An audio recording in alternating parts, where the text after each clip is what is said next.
Gênesis, capítulo 28. Então Isaque chamou Jacó e o abençoou. Ele deu a seguinte ordem: não case com nenhuma moça daqui de Canaã. Apronte-se e vá para a Mesopotâmia. Fique na casa do seu avô Betuel e case com uma das filhas do seu tio Labão. Que o Deus Todo-Poderoso o abençoe e lhe dê muitos descendentes, para que de você saiam muitas nações. Que ele abençoe você e os seus descendentes, como abençoou Abraão, para que sejam donos desta terra onde você tem vivido como estrangeiro, terra que Deus deu a Abraão. Foi assim que Isaque mandou que Jacó fosse morar na Mesopotâmia, na casa de Labão, que era filho de Betuel, o arameu, e irmão de Rebeca, a mãe de Esaú e de Jacó. Esaú casa com uma filha de Ismael. Esaú ficou sabendo que Isaque havia abençoado Jacó e o havia mandado para a Mesopotâmia, a fim de casar ali. Também soube que quando o pai o havia abençoado, tinha mandado que não casasse com nenhuma mulher do país de Canaã. E ficou sabendo que, obedecendo ao pai e à mãe, Jacó havia ido para a Mesopotâmia. Então Esaú compreendeu que o seu pai não via com bons olhos as mulheres de Canaã. Por isso foi até a casa de Ismael, filho de Abraão, e casou com Maalate, filha de Ismael e irmã de Nebaiote. O sonho de Jacó em Betel. Jacó saiu de Berseba a fim de ir para Harã. De tardinha, ele chegou a um lugar sagrado e passou a noite ali. Pegou uma pedra daquele lugar para servir como travesseiro e se deitou ali mesmo para dormir. Então Jacó sonhou. Ele viu uma escada que ia da terra até o céu, e os anjos de Deus subiam e desciam por ela.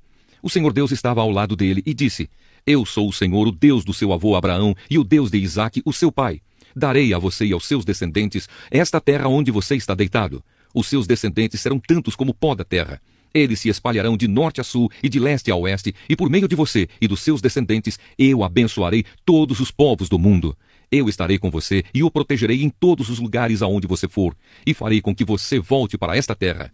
Eu não o abandonarei até que cumpra tudo o que lhe prometi. Quando Jacó acordou, disse assim: De fato, o Senhor Deus está neste lugar, e eu não sabia disso. Aí ficou com medo e disse: Este lugar dá medo na gente. Aqui é a casa de Deus. Aqui fica a porta do céu. Jacó se levantou bem cedo, pegou a pedra que havia usado como travesseiro e a pôs de pé como um pilar. Depois derramou azeite em cima para dedicá-la a Deus. Naquele lugar havia uma cidade que antes se chamava Luz, mas Jacó mudou o seu nome para Betel. Ali Jacó fez a Deus a seguinte promessa: Se tu fores comigo e me guardares nesta viagem que estou fazendo, se me deres roupa e comida, se eu voltar são e salvo para a casa do meu pai, então tu, ó Senhor, serás o meu Deus. Esta pedra que pus como pilar será a tua casa, ó Deus, e eu te entregarei a 10ª parte de tudo quanto me deres. O Evangelho de Mateus, capítulo 27. Jesus é levado a Pilatos. Assim que amanheceu, todos os chefes dos sacerdotes e os líderes judeus fizeram seus planos para conseguir que Jesus fosse morto. Eles o amarraram, levaram e entregaram ao governador Pilatos. A morte de Judas. Quando Judas, o traidor, viu que Jesus havia sido condenado, sentiu remorso e foi devolver as 30 moedas de prata aos chefes dos sacerdotes e aos líderes judeus, dizendo: Eu pequei, entregando à morte um homem inocente. Eles responderam: O que é que nós temos com isso? O problema é seu. Então Judas jogou o dinheiro para dentro do templo e saiu. Depois foi e se enforcou. Os chefes dos sacerdotes pegaram o dinheiro e disseram: Isto é dinheiro sujo de sangue e é contra a nossa lei pôr esse dinheiro na caixa das ofertas do templo. Depois de conversarem sobre o assunto, resolveram usar o dinheiro para comprar o campo do oleiro, a fim de que servisse como cemitério para os não-judeus. Por isso, aquele campo é chamado até hoje de Campo de Sangue. Assim aconteceu o que o profeta Jeremias tinha dito. Eles pegaram as 30 moedas de prata, o preço que o povo de Israel tinha concordado em pagar por ele, e as usaram para comprar o campo do oleiro, como o Senhor me havia mandado fazer. Jesus diante de Pilatos. Jesus estava em pé diante do governador, e este o interrogou, dizendo: Você é o rei dos judeus? Jesus respondeu: Quem está dizendo isso é o Senhor.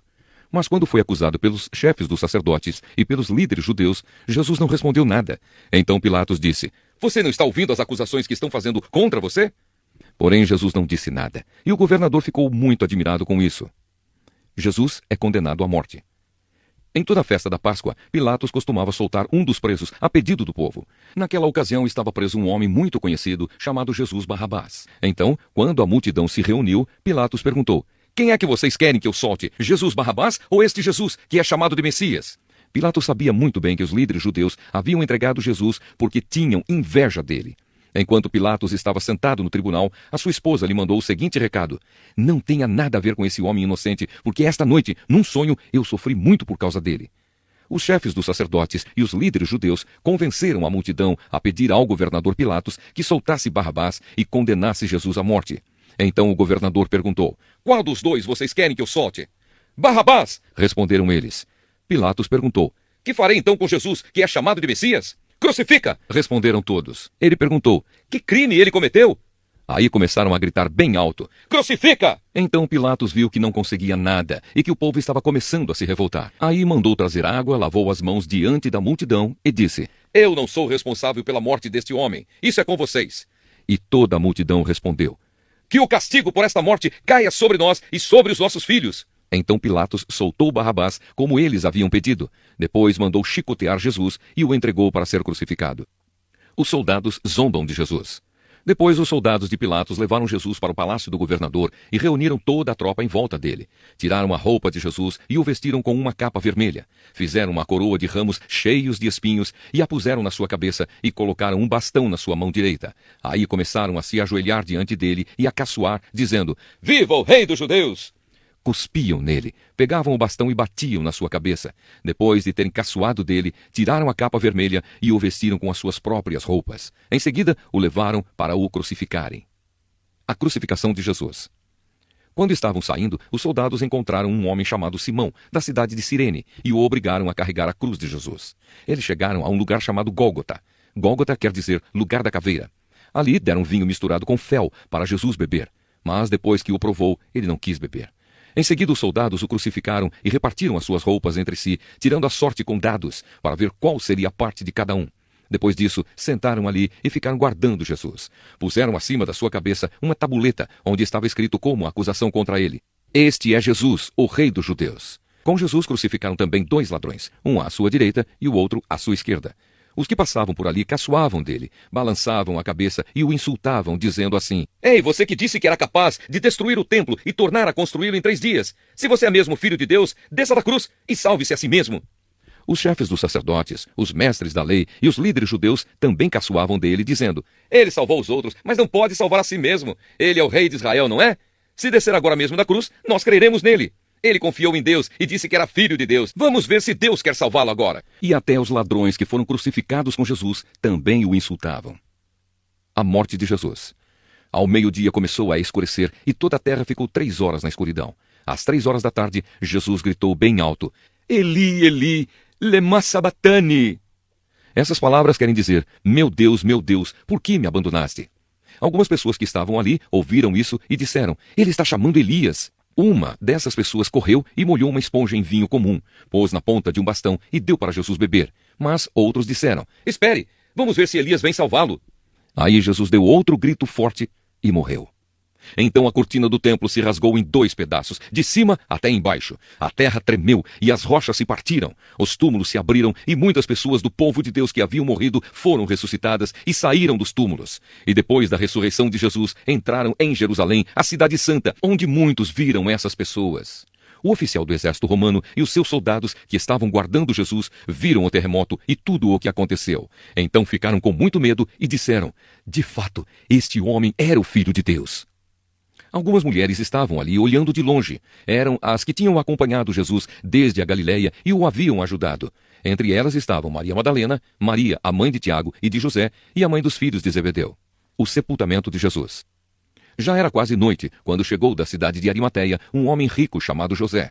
Ele também era seguidor de Jesus. José foi e pediu a Pilatos o corpo de Jesus. E Pilatos mandou que o entregassem a ele. Então José pegou o corpo, enrolou num lençol novo de linho e o colocou no seu próprio túmulo, que há pouco tempo havia sido cavado na rocha. Depois rolou uma grande pedra para fechar a entrada do túmulo e foi embora.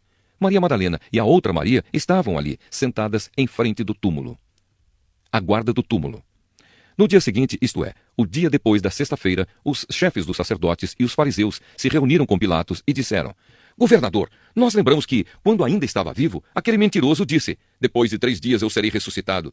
Portanto, mande vigiar bem o túmulo até o 3º dia, para os discípulos dele não poderem roubar o corpo e depois dizerem ao povo que ele foi ressuscitado, pois esta última mentira seria pior do que a primeira. Então Pilatos disse: Levem esses soldados com vocês e guardem o túmulo o melhor que puderem. Eles foram, puseram um selo de segurança na pedra e deixaram os soldados ali guardando o túmulo. Ester, capítulo 4. Mordecai pede a ajuda de Ester. Quando Mordecai soube de tudo isso, rasgou a roupa em sinal de tristeza, vestiu uma roupa feita de pano grosseiro, pôs cinza na cabeça e saiu pela cidade, chorando e gritando: Quando chegou à entrada do palácio, ele não entrou, pois quem estivesse vestindo daquela maneira não podia entrar.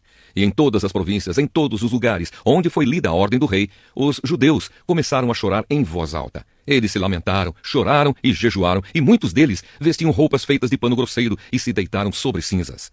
Esther ficou muito aflita quando as suas empregadas e os seus eunucos lhe contaram o que havia acontecido.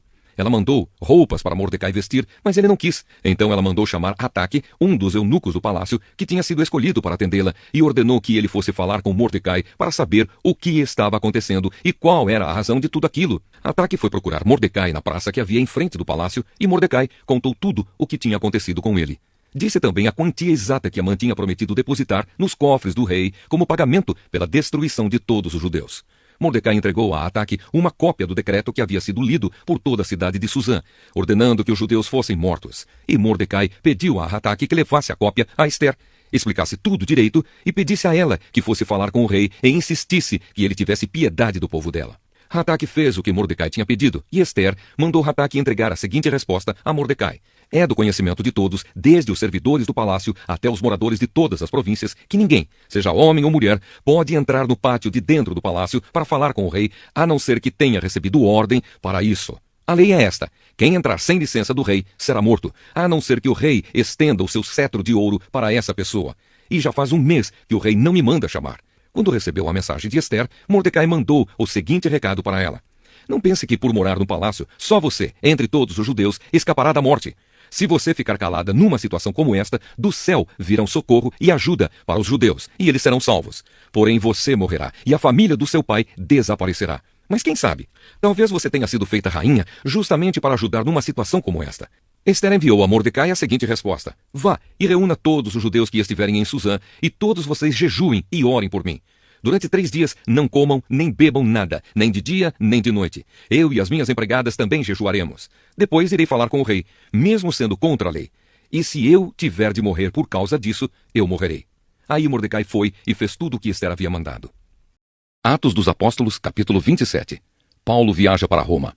Ficou resolvido que devíamos embarcar para a Itália. Então entregaram Paulo e os outros presos a Júlio, um oficial romano, que era do batalhão chamado Batalhão do Imperador. Nós embarcamos num navio da cidade de Adramítio, que estava pronto para navegar para os portos da província da Ásia. E assim começamos a viagem. Aristarco, o macedônio da cidade de Tessalônica, estava conosco. No dia seguinte chegamos ao porto de Sidom. Júlio tratava Paulo com bondade e lhe deu licença para ir ver os seus amigos e receber deles o que precisava. Depois de sairmos de Sidom, navegamos ao norte da ilha de Chipre, a fim de evitar os ventos que estavam soprando contra nós. Atravessamos o mar em frente ao litoral da região da Cilícia e província da Panfilha, e chegamos a Mirra, uma cidade da província da Lícia. Ali o oficial romano encontrou um navio da cidade de Alexandria, que ia para a Itália, e nos fez embarcar nele. Navegamos bem devagar vários dias e com grande dificuldade chegamos em frente da cidade de Cnido.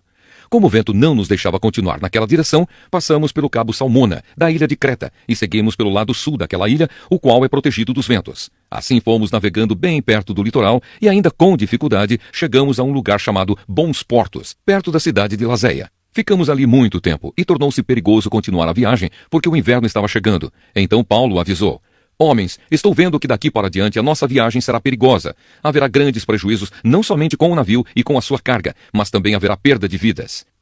Mas o oficial romano tinha mais confiança no capitão e no dono do navio do que em Paulo.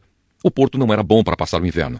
Por isso, a maioria achava que devíamos sair dali e tentar chegar a Fênix. Essa cidade é um porto de Creta, que tem um lado para o sudoeste e o outro para o noroeste. E eles achavam que poderíamos passar o inverno ali. A tempestade no mar. Começou a soprar do sul um vento fraco e por isso eles pensaram que podiam fazer o que tinham planejado. Levantamos âncora e fomos navegando o mais perto possível do litoral de Creta. Mas, de repente, um vento muito forte chamado Nordeste veio da ilha e arrastou o navio de tal maneira que não pudemos fazer com que ele seguisse na direção certa. Por isso, desistimos e deixamos que o vento nos levasse. Para escaparmos do vento, passamos ao sul de uma pequena ilha chamada Cauda. Ali, com muita dificuldade, conseguimos recolher o bote do navio. Os marinheiros levantaram o bote para dentro do navio e amarraram o casco do navio com cordas grossas. Estavam com medo de que o navio fosse arrastado para os bancos de areia que ficam perto do litoral da Líbia. Então desceram as velas e deixaram que o navio fosse levado pelo vento. E a terrível tempestade continuou. No dia seguinte começaram a jogar a carga no mar. E no outro dia, os marinheiros, com as próprias mãos, jogaram no mar uma parte do equipamento do navio. Durante muitos dias não pudemos ver o sol nem as estrelas, e o vento continuava soprando forte. Finalmente, perdemos toda a esperança de nos salvarmos.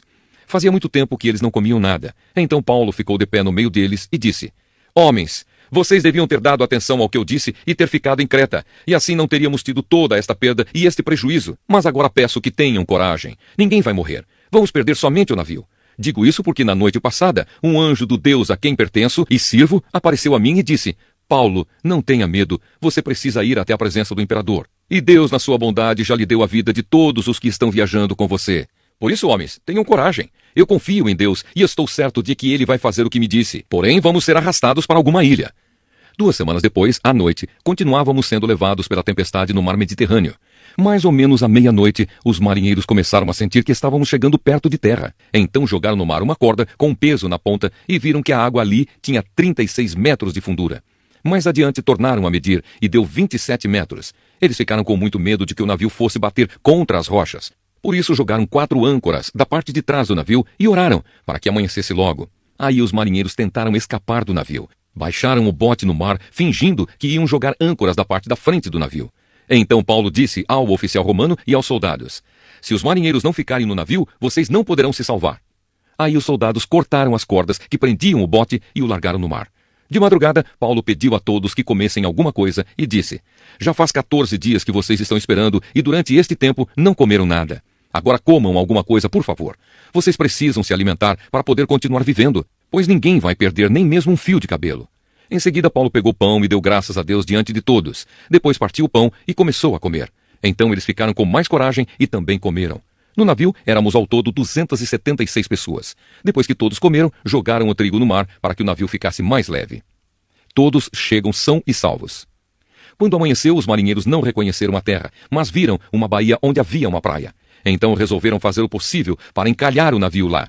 Eles cortaram as cordas das âncoras e as largaram no mar e desamarraram os lemes. Em seguida, suspenderam a vela do lado direito para que pudessem seguir na direção da praia. Mas o navio bateu num banco de areia e ficou encalhado. A parte da frente ficou presa e a de trás começou a ser arrebentada pela força das ondas. Os soldados combinaram matar todos os prisioneiros para que nenhum pudesse chegar até a praia e fugir. Mas o oficial romano queria salvar Paulo e não deixou que fizessem isso. Pelo contrário, mandou que todos os que soubessem nadar fossem os primeiros a se jogar na água e a nadar até a praia. E mandou também que os outros se salvassem, segurando-se em tábuas ou em pedaços do navio. E foi assim que todos nós chegamos à terra, são e salvos.